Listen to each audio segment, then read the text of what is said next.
Hi everyone, my name is Mila and I'm here to share our story of our son. I'm 28 years old and I'm married to my husband Hector. We have a daughter whose name is Jojo. Jojo was born in September of 2007, so she is soon to be 10 years old.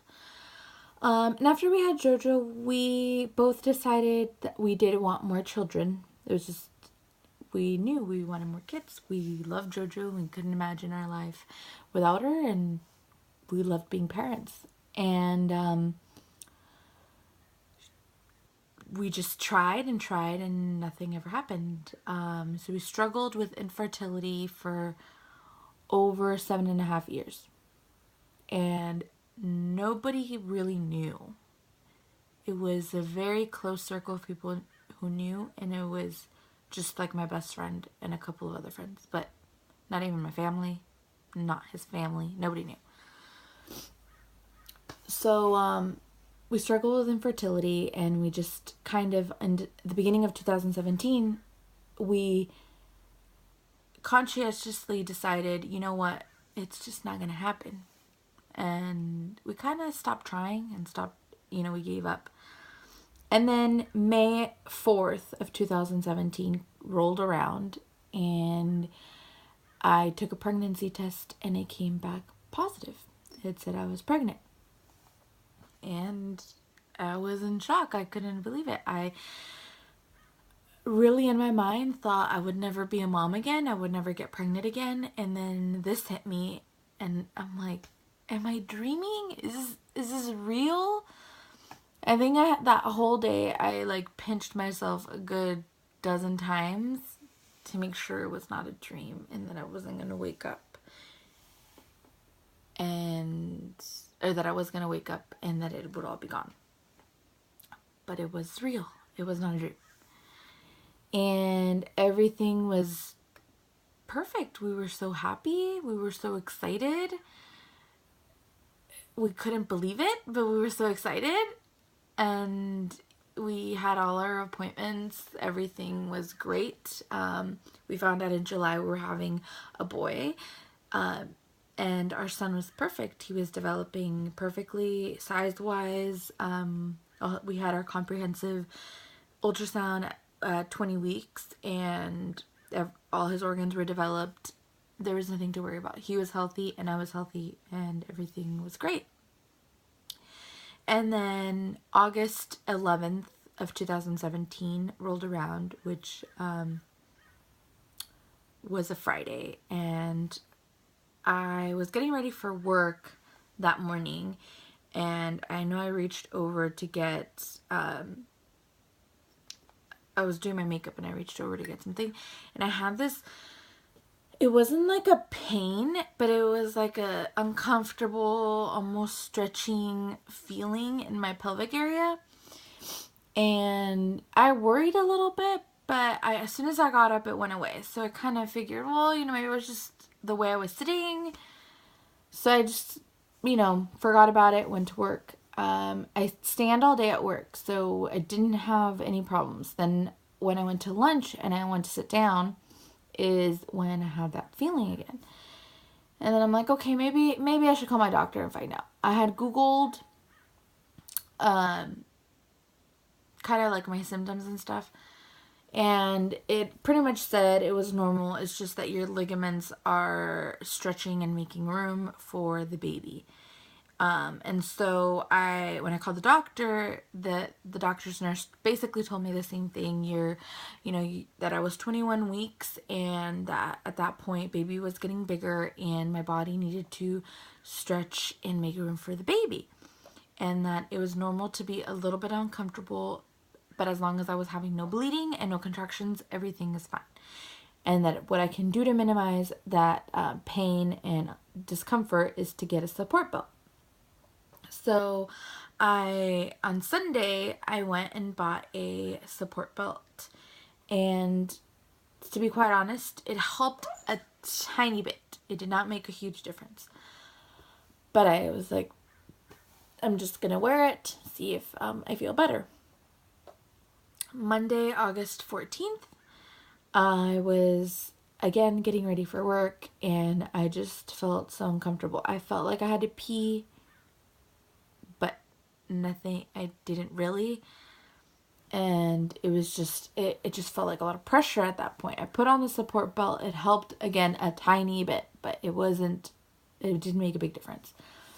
I'm like, you know what, you're fine. Just go to work. Everything will be fine. I get to work, and I didn't even last an hour. I was standing there. So I just feel so uncomfortable. And in the back of my mind, I was like, maybe what if I have like an infection or something, like a UTI, and that's why I feel all this pressure and I feel like I have to go to the bathroom, but I don't. So I went outside and I called my doctor and I left a message, and I just kind of explained my symptoms. At that point, I had texted my husband and I had told him, this is how I feel. I don't feel right. I feel really uncomfortable, and I called my doctor. I'll let you know what she says. After I texted him, sorry, not after I texted him, right after I hung up the phone with the doctor, I went back to work. And I literally, as soon as I got to my station, I'm like, something's wrong. Like, no, something's wrong. And I felt a discharge. So I went to the bathroom and there was blood. So I just kept wiping and wiping and wiping, and it wouldn't go away. So I knew it wasn't just spotting. And I got really scared. And I just cleaned up. And from the bathroom, I got my cell phone and called my husband. And I said, I'm bleeding. I'm going to the ER. Meet me there. So I get in my car, and I don't even know how I got to the hospital because I was hysterical. I was hysterically crying and pleading and praying to God to take care of my baby. I just kept saying, God, please take care of my baby. Please take care of my baby. Please don't let there be anything wrong with my baby. I got to the hospital, and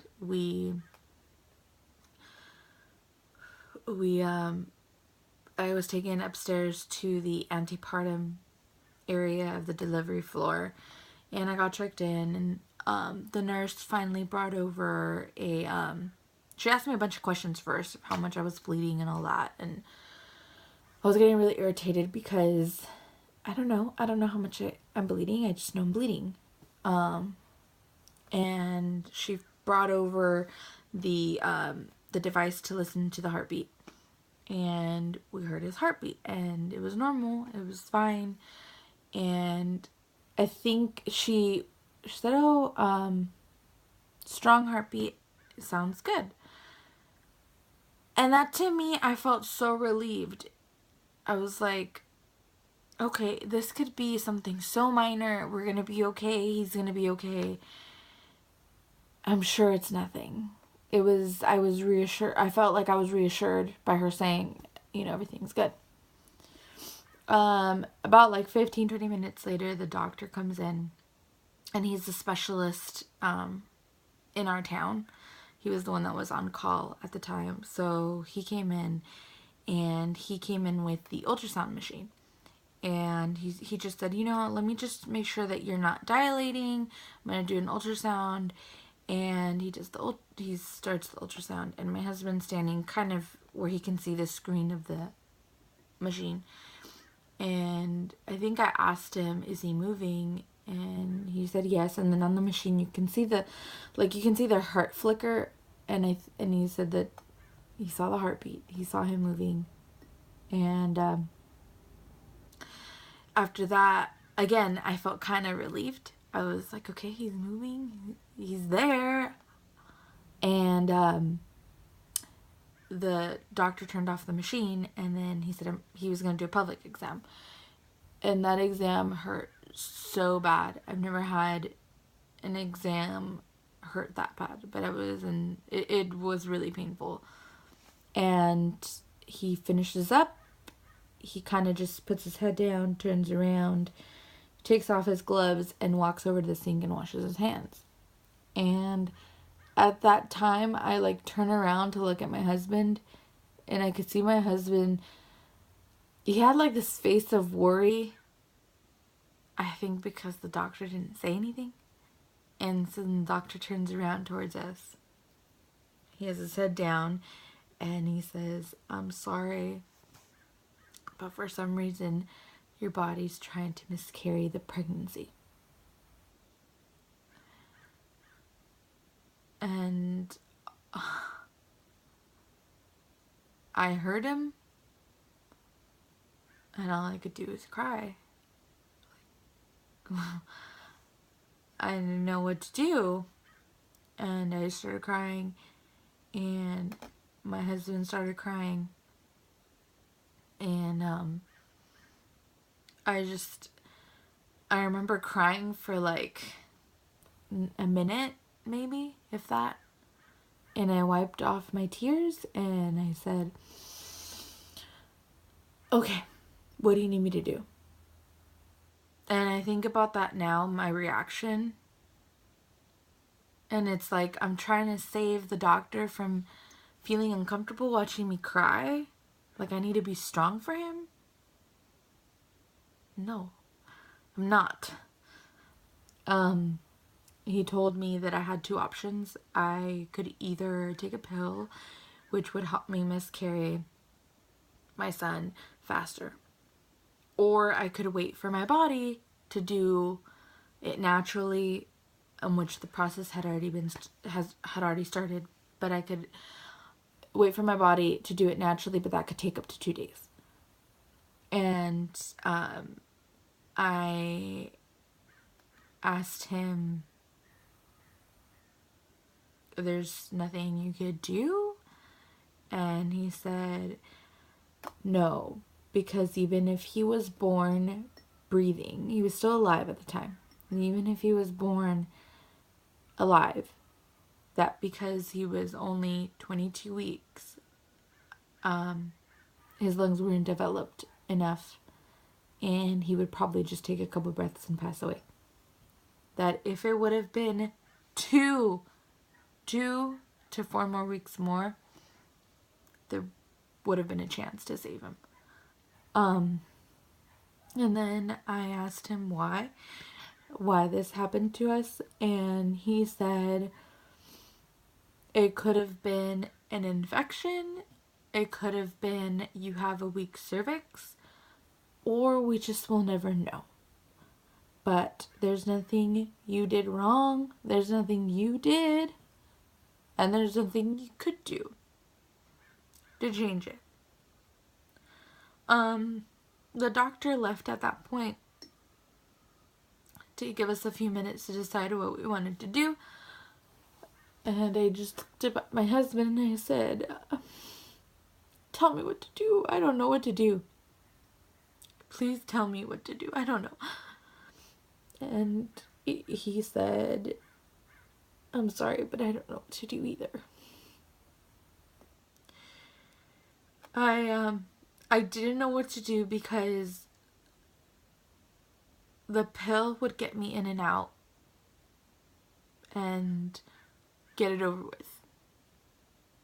Like ripping a band-aid and that's it, you know? The physical part of it is over. But I couldn't do that because he was still alive. We just had heard his heartbeat. Hector had just seen him move. I couldn't just... felt like I'd be murdering him. I decided that I was gonna let my body do it naturally. But it took a lot longer. At that point, they just want to make you feel comfortable. So they gave me... I was in a lot of pain. They were giving me pain medication to relax me. They gave me anxiety medication to relax me.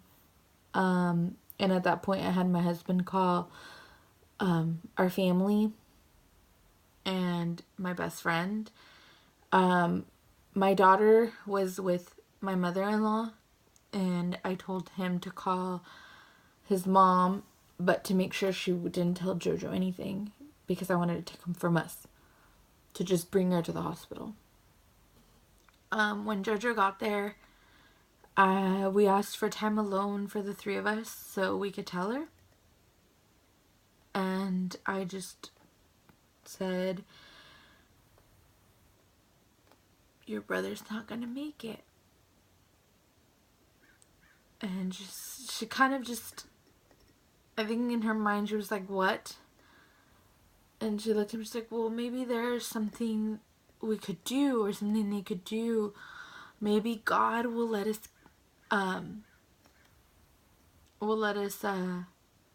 keep him. And I said, there's nothing we could do. There's nothing nobody could do. I'm gonna have to give birth to him, but he's going to pass away. And she just lost it. She just started crying and crying and crying.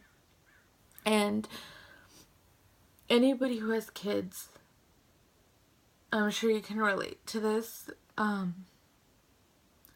It's really hard when you see your child suffering emotionally and that you wish you could fix it and take it away, and there's nothing you could do. And she just kept crying. And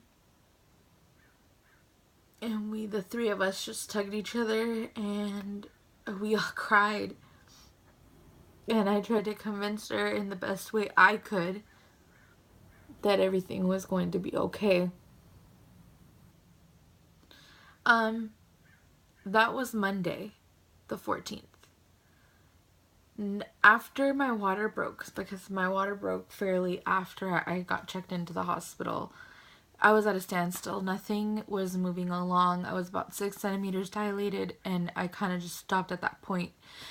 And so the doctor came in the next morning, and which at this point it's Tuesday the 15th. And he just said, you know, your water's been broken for almost 24 hours. We should get stuff moving, otherwise you can be at risk for an infection. So he gave me, he started me on Pitocin, and it was of such a low dose that it took forever to build up in my system to finally make an effect. So I think by 3-4 o'clock, that's when I started more, stronger contractions and all that. So yeah, it was very, very painful as to what I remember labor being like. It was, painful physically and, really painful mentally and emotionally that you have to go through this and you're gonna walk out of that hospital with nothing.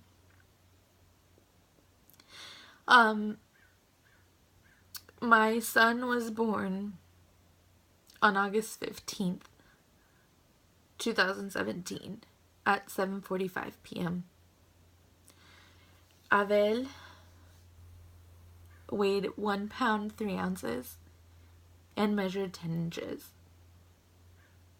He had 2 beautiful little feet and 10 little toes. He had 2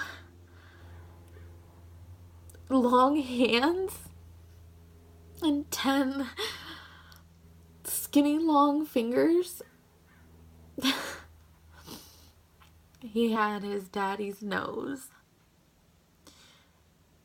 and his daddy's lips, and my son was perfect.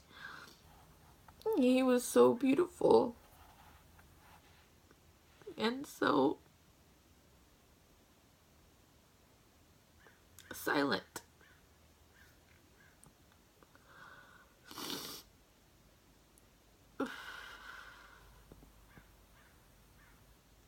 At that point, I had asked my nurse that when he was born, I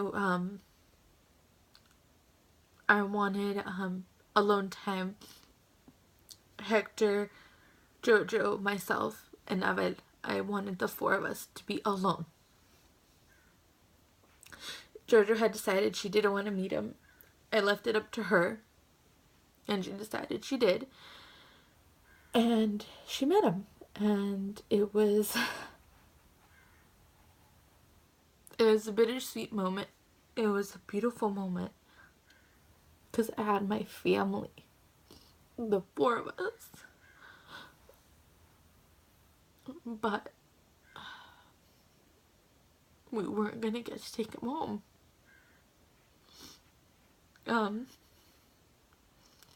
I just don't understand how somebody could be so beautiful and perfect and so wanted and loved, and it's taken away just like that.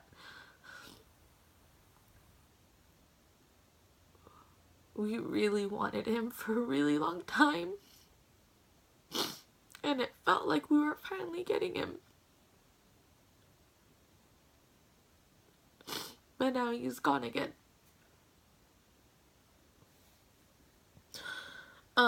After that, I decided I wanted to have him baptized because I wanted him to go to heaven and be with my mom so he wouldn't be alone.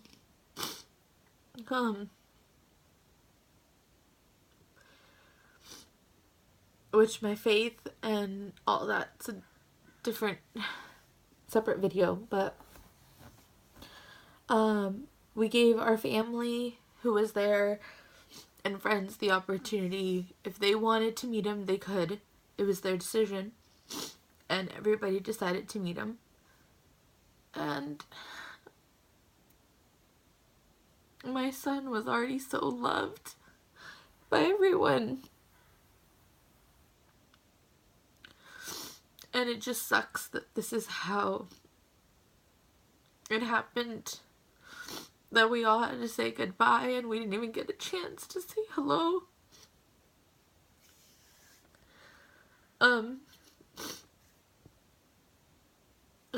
That night, my Jojo didn't want to leave us, and the nurse was kind enough to let her stay also. So that night, he slept in the little basket thing next to my bed, and Jojo and Hector spent the night there too, and it was perfect. It was the four of us, how it should be, and it was perfect. For a moment, I forgot that what the outcome was.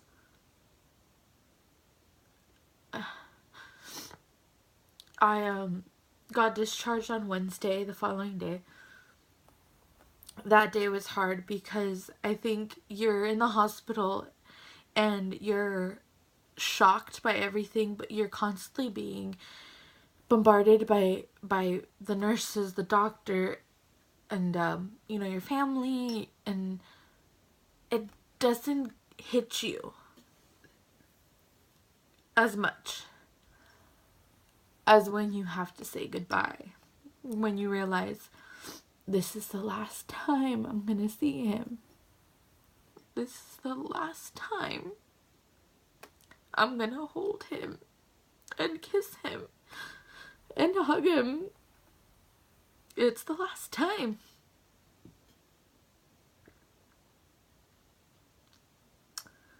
That was hard. It was really hard for Jojo and for Hector. We all wrote him, Hector and I wrote him, each of us wrote him a letter, but we didn't read it. We put it with him. Jojo, they brought in a counselor for Jojo, and she gave her 2 bears. One that she could give to her brother so he wouldn't go alone, and one that she could keep so that they will always share the same bear.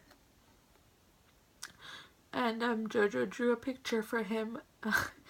She's an artist. She loves to draw and color. She drew a picture for him of a rainbow, and under the rainbow was the four of us. She drew me and my husband and her, and she drew Abel with angel wings flying up to the rainbow. Sorry. And that all went with him. Like I said, the worst feeling is when they're wheeling him out and you know that's it. We decided to cremate him, so we didn't get to see him one more time. That was the last time we saw him. I'm 3 weeks out. A little bit over 3 weeks. And I can't sit here and say it's any easier. There hasn't been a day I haven't cried. And it's really hard. It's really, really hard.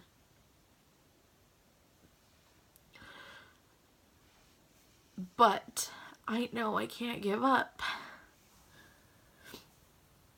I need to be strong for Jojo, and I need to be strong for my son.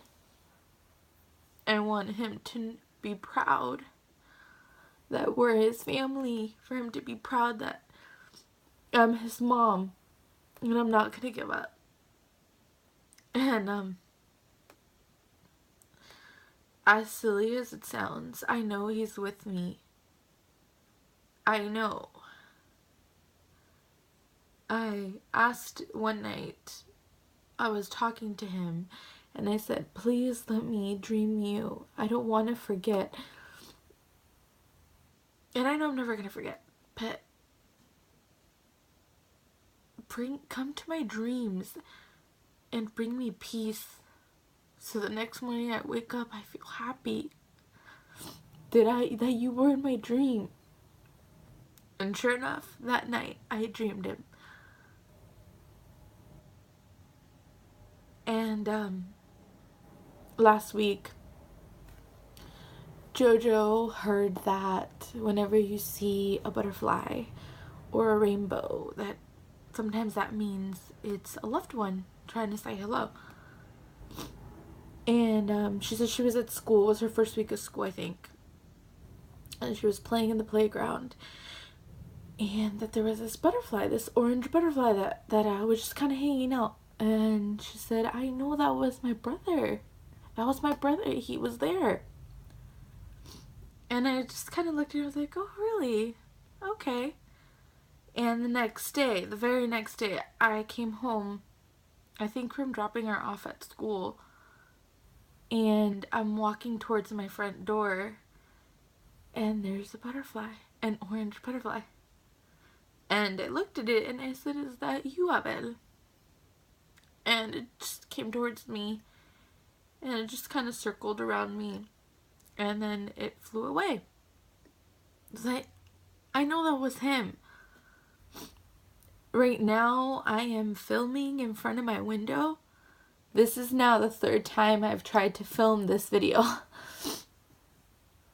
And I'm in front of my window, and there's a butterfly right there. And it's been with me the whole time I've filmed it. And it happened yesterday too when I tried to film this. Do I believe he's with me? I know he is. And I know he will always be with me. But it's still hard. It's still hard because losing a child, you lose all the dreams and hopes and wishes you had for that child. What you wanted to do with that child. You lost all of that. I guess to end this, anybody who has lost a child to miscarriage, a stillborn, or shortly after, an infant loss, or even just later in life, I'm so sorry. I'm so sorry you're going through this. I'm sorry for your loss. And I'm just sorry.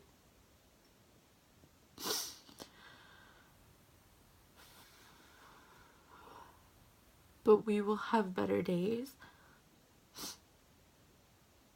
Our children are going to motivate us to have better days. I really have to believe that.